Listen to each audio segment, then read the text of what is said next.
So we will try to understand here this short sum from the chapter joint venture. Now the question is, Rami and Nami are partners in a joint venture sharing profits and losses in the proportion of 3:2. They are sharing profits and loss in the proportion of 3:2. Rami supplied goods of 81,000 for joint venture and paid 1620 for carriage on goods supplied. ठीक है. Nami sold all goods and realized 1,08,180 rupees. Nami paid the amount due to Rami and settled the account. Write journal entries in the books of Nami. तो यहाँ हमें in the books of Nami journal entry पास करनी है. in the books of Nami, तो हम यहाँ पर Nami है तो यहाँ पर हम लिख देंगे in the books of Nami. Journal entry पास करनी है तो अकाउंट बनाने की वैसे कोई ज़रूरत नहीं है. सो हम नमी है तो यहाँ पे दो पर्सन है, एक नमी और एक रमी, और हम यहाँ पर नमी है, राइट, क्योंकि यहाँ पर क्वेश्चन बोला है इन द बुक्स ऑफ नमी. यहाँ पे लिखा है rummy supplied goods of 81,000 for joint venture. Rummy supplied goods, इस चैप्टर में कोई भी गुड्स सप्लाई करे जॉइंट वेंचर अकाउंट डेबिट. हम नमी है और गुड्स रमी ने सप्लाई किया है तो जॉइंट वेंचर अकाउंट डेबिट, चाहे कोई भी गुड्स सप्लाई करे joint venture account debit to किसने गुड्स सप्लाई किया है, रमी ने, तो यहाँ पे रमी को क्रेडिट मिलेगा उसका. Who is the giver of goods, rummy is the giver of goods, तो टू रमी अकाउंट क्रेडिट. और यहाँ पर हम लोग अमाउंट लिखेंगे 81,000 के गुड्स सप्लाई करे तो 81,000 आएगा. ये एक एंट्री हो जाएगी. और यहाँ लिखा है एंड पेड 1620 फॉर कैरेज. ये 1620 कैरेज का भी रमी ने ही पे किया है तो हम वही बोलेंगे. एक्सपेंस में भी जॉइंट वेंचर अकाउंट डेबिट ही आता है. Joint venture account debit to, अगर हमने यानी नमी ने एक्सपेंस पे किया होता टू बैंक लिखता मैं, लेकिन फिलहाल रमी ने पे किया है तो रमी को ही इसका क्रेडिट मिलेगा. To Rami account credit, amount आएगा 1620.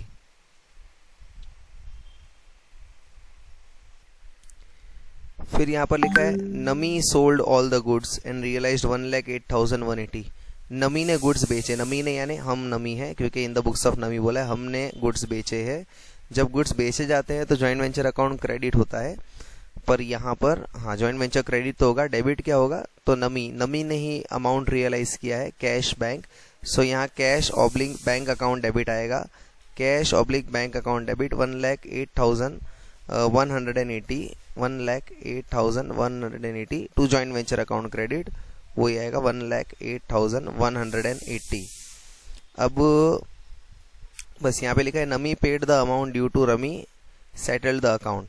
अभी अकाउंट सेटल करने के लिए जॉइंट वेंचर बिजनेस का प्रॉफिट हुआ है कि लॉस हुआ है हमें फाइंड करना पड़ेगा. तो यहाँ पे एक जॉइंट वेंचर अकाउंट में बना देता हूँ प्रॉफिट या लॉस फाइंड आउट करने के लिए. Let's see.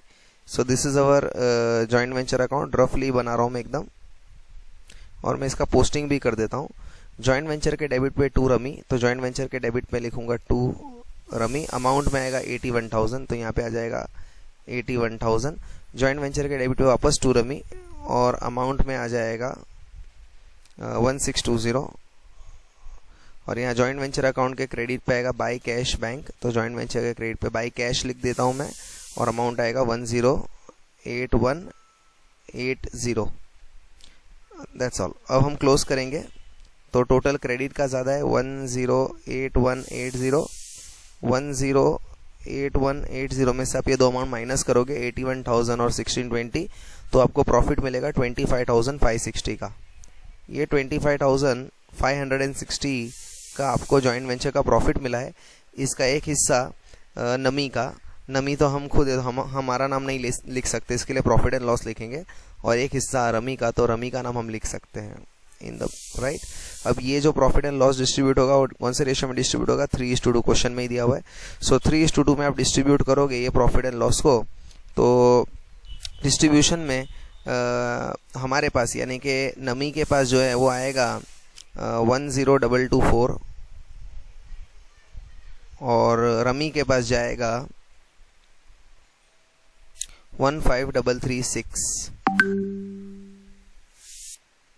सॉरी, रमी और नमी है ना यहाँ पे, तो पहले रमी को हिस्सा मिलेगा ना, रमी और नमी. तो रमी और नमी मतलब रमी और नमी का 3:2 है ना, तो रमी के पास 3 हिस्सा जाएगा और नमी के पास 2 हिस्सा जाएगा, तो रमी के पास बड़ा हिस्सा जाएगा, तो रमी के पास 15,336 आएगा. और नमी यानी हम खुद हमने प्रॉफिट एंड लॉस में उसको डालना है, तो वो हिस्सा आ जाएगा 10,224 दैट्स ऑल। अब हम जो है उसको क्लोज कर देंगे, ये एंट्री भी कर देंगे प्रॉफिट एंड लॉस की। तो इसकी एंट्री होगी joint venture account debit to profit and loss to Rami, joint venture debit to profit and loss to Rami. To profit and loss में 10,224 और रमी में 15,336। अब लास्ट एक एंट्री सेटलमेंट की आने वाली है कि हम नमी हैं, हमने रमी को उसके पैसे दे दिए पूरे के पूरे, तो कितने पैसे हमने दे दिए होंगे उसके, वो हमें देखना पड़ेगा यहाँ पर। तो वो समझने के लिए एक छोटा सा यहाँ पर रमी का अकाउंट बनाते हैं, क्योंकि रमी का अकाउंट सेटल करना है ना पैसा देकर, तो एक छोटा सा रमी का अकाउंट बनाते हैं वो समझने के लिए। अब यहाँ पे जहाँ जहाँ रमी है वहाँ वहाँ हम एंट्री करेंगे। रमी के क्रेडिट पे by joint venture 81,000, by joint venture 81,000। फिर यहाँ भी रमी के क्रेडिट पे बाई जॉइंट वेंचर 1620 आएगा। फिर यहाँ पे रमी नहीं है, यहाँ पर रमी है, रमी के क्रेडिट पर बाई जॉइंट वेंचर, और यहाँ पर अमाउंट आएगा, रमी का अमाउंट आएगा 15,336, और इसका जो टोटल आएगा वो अमाउंट सेटल करने के लिए पे करना पड़ेगा। अब ये तीन अमाउंट का टोटल करोगे 81,000 प्लस 15,000 प्लस 1620, तो आपका आंसर आएगा, आपका आंसर कैसे पे आ जाएगा 97,956, 97,956, 97,956 इतना पे करना है रमी को, जो हम पे कर रहे हैं। तो Rami is the receiver, Rami account debit, क्योंकि रमी को हम पे कर रहे हैं 97,956 to cash bank, to cash oblique bank, जो लिखना है आप लिखो 97,956। यहाँ ये हमारा सम खत्म हुआ, 14 नंबर वाला सम। आई डोंट सपोज कि इतना बड़ा कोई सम एमसीक्यू में पूछने वाला है। सो नेक्स्ट सम हम देखते हैं अब, sum number 15। Meera and Leera entered into joint venture, they purchased. अब यहाँ दे बोला है ना, तो ये जो है दोनों ने मिलके परचेज किया गुड्स 1,72,000 का। दे डिसाइडेड टू सेल, उन्होंने बेचने का सोचा 9% प्रॉफिट ऑन कॉस्ट पे। मीरा ने सेल्स किया 97,000 का, लीरा ने सेल्स किया 59,900 का। अब यहाँ पर मीरा और लीरा ने परचेज किया था, रिमेनिंग स्टॉक परचेज कर लिया है, कौन से रेशियो में 3:2 में। पहले तो ये देखना है, यहाँ पे सेल्स दे दिया है दोनों का, तो टोटल सेल्स हमें मिल जाएगा यहाँ पर। तो अगर हमें टोटल सेल्स चाहिए तो मीरा और लीरा दोनों ने जो बेचा उसका टोटल करना पड़ेगा। मीरा ने बेचा 97,060 का, 97,060, प्लस लीरा ने बेचा है 59,900 का, 59,900। आप ये दोनों अमाउंट का टोटल करोगे तो आपका आंसर आएगा 1,56,960। इतने रुपए का सेल हुआ, ये सेल्स वैल्यू है। अब यहाँ से हम लोग इसका कॉस्ट निकालने की कोशिश करते हैं, परचेज प्राइस निकालने की कोशिश करते हैं। यहाँ पे बोला है, यहाँ पर बोला है they decided to sell 9% profit on cost. इन्होंने जो बेचा है 9% प्रॉफिट ऑन कॉस्ट पे बेचा है। सेल्स जो है, सेल्स नहीं, प्रॉफिट हम लोग निकाल लेते हैं।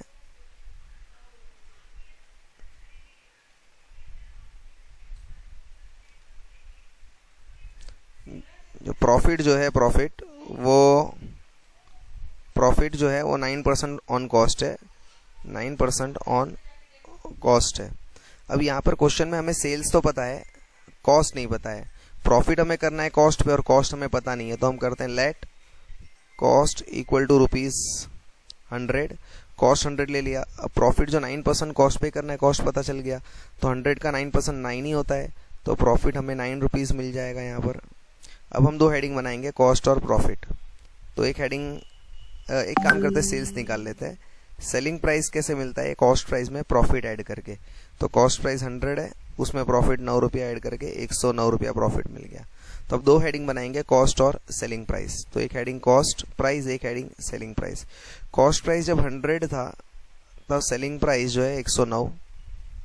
अब हमें ओरिजिनली सेलिंग प्राइस पता है 156,960, सेलिंग प्राइस के नीचे 156,960, तो कॉस्ट प्राइस हाउ मच। तो अगर आपको कॉस्ट चाहिए तो आप यहाँ क्रॉस मल्टीप्लाई करो, 156,960 मल्टीप्लाई बाय 100 डिवाइड बाय 109, तो आपको यहाँ पर कॉस्ट प्राइस मिल जाएगा इसका एग्जैक्ट के इसका कॉस्ट प्राइस क्या था। कॉस्ट प्राइस आपका इसका कैलसी पे आएगा 1,44,000। तो ये चीज़ आपको पड़ी थी 1,44,000 की, आपने बेची 1,56,960 के अंदर, ठीक है। सो ये कॉस्ट है, कौन से गुड्स का कॉस्ट है, जो गुड्स हमने बेचे हैं, कॉस्ट ऑफ गुड्स सोल्ड है, हाँ? जो गुड्स बेचे उसका कॉस्ट। अब यहाँ पर देखो लिखा है दे परचेस्ड गुड्स ऑफ ₹1,72,000। उन्होंने गुड्स असल में खरीदे थे कितने के, 1,72,000 के टोटल मिला के। 1,72,000 में से गुड्स जो बेच दिए वो कितने के गुड्स थे, 1,44,000 के गुड्स उन्होंने बेच दिए। ये गुड्स सोल्ड है, मतलब बाकी जो मिलेगा ना वो गुड्स अनसोल्ड है, मतलब क्लोजिंग स्टॉक है, अनसोल्ड गुड्स। वो कैसे मिलेगा, 1,72,000 माइनस 1,44,000, तो आपका आंसर जो आएगा 28,000। सो 28,000 के जो गुड्स है वो क्लोजिंग स्टॉक है, वो नहीं बिके हैं। अब जो क्लोजिंग स्टॉक है, रिमेनिंग स्टॉक है, वो मीरा और लीरा दोनों ले गए क्या रेशियो में, 3:2 में। तो 3:2 में मीरा और लीरा ले गए इसको, मतलब 28,000 इंटू 3 डिवाइड बाई 5। क्यों 5, क्योंकि 3 + 2 5 होता है, डिवाइड बाई 5। ये मीरा ले गई, तो इसका आंसर जो है वो आ जाएगा मीरा का 16,800, और 28,000 में से इंटू 2 डिवाइड बाई 5 जो है वो ले गई लीरा 11,200। और हमें जर्नल एंट्री किसकी करनी है, right journal entry for the same closing stock जो मीरा और लीरा ले गए ना उसके लिए। तो ये मीरा ले गई है, तो Meera is the receiver, Meera account debit, तो मीरा अकाउंट डेबिट 16,800। और ये लीरा ले गई है, lira is the receiver, lira account debit, lira account debit 11,200। और जॉइंट वेंचर में से गुड्स गए ना, तो to joint venture account credit, ये दोनों का जो भी टोटल आता है वो 28,000। तो यहाँ हमारा ये सम भी कंप्लीट हुआ। तरल एंड आकाश, ये एक दूसरा सम कर रहे हैं 16 नंबर। तरल and Akash joined in joint venture, they purchased goods worth ₹1,87,500। तो उन्होंने जो गुड्स परचेज किए 1,87,500 के गुड्स परचेज किए है, वो 1,87,500 के है। अब क्या हो रहा है आगे वो देखते हैं। Of which goods worth ₹1,68,750 were sold. इसमें से वेट थोड़ा हम लोग ऊपर करते हैं इसको, हाँ। सो जो गुड्स परचेज किए वो है 1,87,500 के।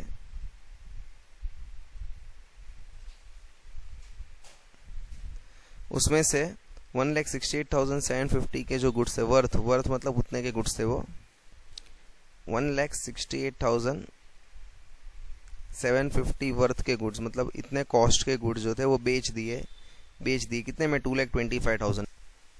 तो ये बेच दिए, सोल्ड कर दिए 2,25,000 में। अब आगे देखते हैं। द अनसोल्ड स्टॉक, जो नहीं बिका वो कौन लेके चला गया, तरल। अब इतना बिक गया ना, कितना नहीं बिका है वो देखते हैं, कितना नहीं बिका अनसोल्ड।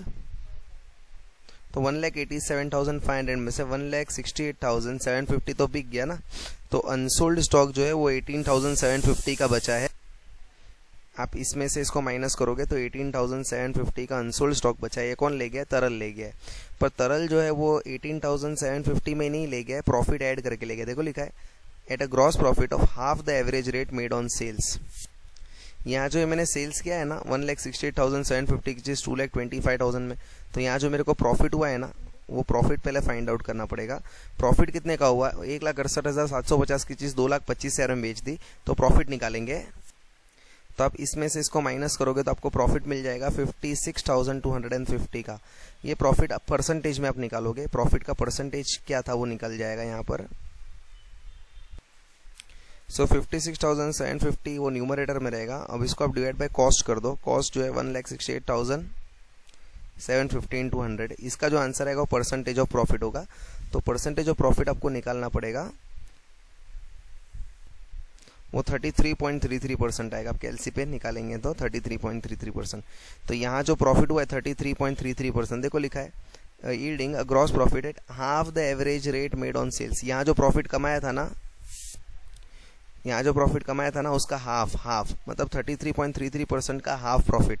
तो 33.33 का हाफ करोगे ना तो 16.67 आएगा। इसका हाफ करोगे तो 16.67% आएगा, ठीक है ना। तो 33.33% का हाफ करोगे डिवाइड बाई 2 तो आंसर आएगा 16.67%। इतना परसेंट प्रॉफिट में ये स्टॉक ले गया है। कौन ले गया है? तरल ले गया है। तो इसमें प्लस प्रॉफिट जोड़ दो, कितना परसेंट प्रॉफिट जोड़ दो? 16.666, मतलब 67 भी चलेगा, 16.67%। तो आप कैलसी पे 18750 मल्टीप्लाई बाई 16.67% करोगे तो प्रॉफिट का अमाउंट निकल कर आएगा 3125, और जब आप इसमें ऐड कर दोगे प्रॉफिट को तो आंसर जो है वो आ जाएगा 21,875। इतने रुपए में इसको कौन लेके चला गया? Taral. Taral is the receiver, तो debit the receiver. Taral account debit, joint venture account credit. क्योंकि स्टॉक तरल लेके चला गया, Taral is the receiver and debit the receiver. Taral account debit 21,875, joint venture में से गुड्स गए तो joint venture account credit 21,875। That's all with this sum. तो ये एक और सम करते 17th वाला। इसमें लिखा है Hani and Kani entered into joint venture. उन्होंने परचेज किया गुड्स 1,72,000 का। सो उन्होंने परचेज किया गुड्स 1,72,000 का। तो यहाँ मैं लिख रहा हूँ टोटल गुड्स जो परचेज्ड है वो है 1,72,000। आगे लिखा है they decided to sell the goods at 9% profit on cost. उन्होंने डिसाइड किया कि वो जो गुड्स बेचेंगे वो 9% प्रॉफिट राइट ऐड करके बेचेंगे। जो भी गुड्स बेचेंगे 9% प्रॉफिट ऐड करके बेचेंगे। हैनी ने कुछ गुड्स बेचे 97,060 में। तो इसमें से कुछ गुड्स जो है वो हैनी ने बेचे। उसका कॉस्ट प्राइस क्या है बाद में बात करते हैं उसके बारे में। लेकिन हैनी ने जो गुड्स बेचा है वो अपना प्रॉफिट ऐड करके कितने में बेचा है? तो भाई उसको बेचा है कितने में? यहाँ पर दिया हुआ है 97,060 में। सो सेलिंग प्राइस सोल्ड क्या है? 97,060 में। ये हैनी ने बेचा है। आगे देखते हैं कैनी ने कुछ गुड्स बेचा है 59,900 में। तो इसमें से कुछ गुड्स जिसका कॉस्ट प्राइस अभी हमें पता नहीं है, लेकिन हाँ उसको बेचा गया है कितने में पता है? कैनी के द्वारा उसको बेचा गया है, सोल्ड किया गया है कितने में? 59,900 में। ठीक है, आगे देखते हैं। Hani and Kani purchase the remaining goods.